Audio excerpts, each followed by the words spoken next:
अपने भजन से अपने लिए कुछ ना चाहना है हिम्मत। देखो ये हरि कृपा पात्र में हिम्मत होती है। अपना भजन अपने प्रयोग में ना लाना, इसका भी आंतरिक रहस्य है। अपने प्रयोग में आप शरीर को लेकर के बोलेंगे, अगर स्वरूप को लेकर तो प्रयोग की कोई वहां जरूरत ही नहीं, स्वरूप पूर्ण काम है, वहां कोई अभाव नहीं। जब आप कोई भाव अपने लिए करेंगे तो देह भाव होगा, देह भाव से किसी विषय की मांग होगी। विषय पूर्ति भजन का फल नहीं होता, भजन का फल होता विषय निवृत्ति। बहुत जोर की बात है, कैसे समझ में आए। अपने भजन का भी फल अपने लिए नहीं, दूसरों से कुछ चाह रखना तो बात ही जाने दो, भजन से भी कोई अन्य सुख की चाह नहीं हुई। क्या चाहिए?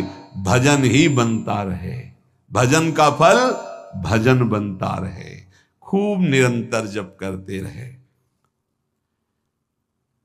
7वां, किसी भी मान सम्मान कीर्ति पद प्रतिष्ठा के मिलने पर हृदय का असंतुष्ट हो जाना, यह हरि कृपा पात्र का लक्षण होता है। प्रणाम नमस्कार जय हो तो हृदय में असंतुष्ट हो जाना चाहिए। कोई किंचन मात्र अभिमान न उदय हो जाए। प्रभु बचाओ, ये माया की चकाचौंध से बचा लो नाथ। कौन सा अपराध बन गया कि आपकी जय की जगह यहां हमको ऐसा सुनना पड़े। मान प्रतिष्ठा कीर्ति जिसके लिए बड़े बड़े लालायित रहते, हरि कृपा पात्र को विष की तरह चुभती है। और 8वां, किसी भी प्राणी समुदाय से संबंध ना रखते हुए सब पर दया की भावना, सब पर कृपा की भावना, सब पर करुणा मैत्री पर किसी से ममता नहीं। ये सूत्र बहुत व्यवहार में प्रयोग करने योग्य है। सबसे करुणा और मैत्री पर किसी से ममता नहीं। करुणा तो करी भरत जी ने, मैत्री भी की मृग से, पर ममता रहित नहीं रहे। ममता कर ली तो अगला जन्म हिरण का हो गया।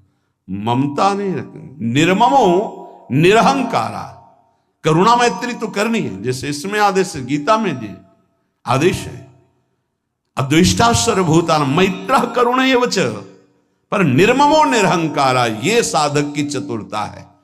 प्राण मात्र पर दया कृपा करुणा मैत्री, पर ममता नहीं।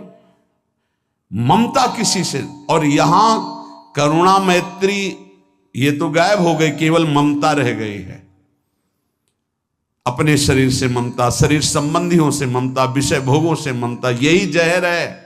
संबंध में ये ममता ही जहर है, विचारों में अहंकार जहर है, कर्मों में ये आसक्ति जहर है।